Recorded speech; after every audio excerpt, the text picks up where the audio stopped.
Let's take a look at the next question. Tick the box next to those resources for which the sun is also the source of energy. The sun is the source of energy for coal. The sun is the source for hydroelectric.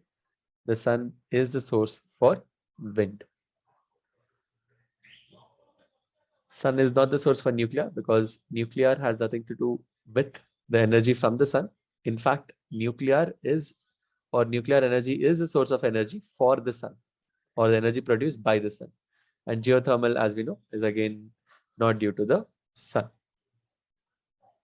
Figure 4.1 shows a solar water heating panel on the roof of a house. Cold water flows into the copper tubes, which are heated by solar radiation. Hot water flows out of the tube and is stored in a tank. Explain why the tubes are made of copper and are painted black.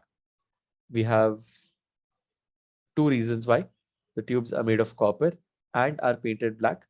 One is copper is a good thermal conductor.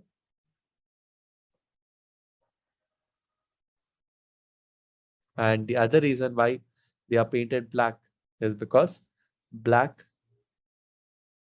the color black, or a surface that is coated black, absorbs the highest amount of incident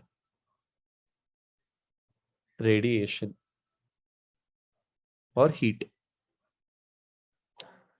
In 5 seconds, 0.019 kilogram of water flows through the tubes. The temperature of the water increases from 20 degrees to 72 degrees Celsius. The specific heat capacity is 4,200 joule per kilogram per degree Celsius. Calculate the thermal energy gained in these 5 seconds.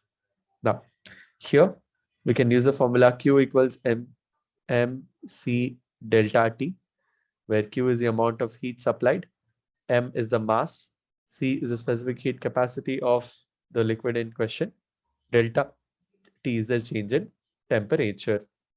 Now, we know that mass is given as 0.019 kilogram. C, the specific capacity is 4,200.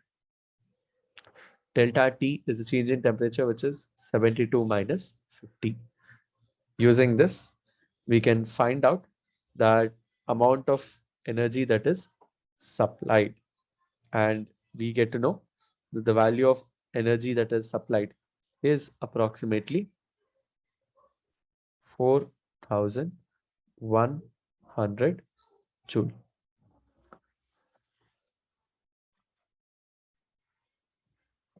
The efficiency of the solar panel is 70%. Calculate the power of solar radiation that is incident on the panel. Now, we know that efficiency neta is given by the formula. Efficiency is equal to either power or energy. We can use energy in this case, energy output or power output. Power output divided by power input times 100.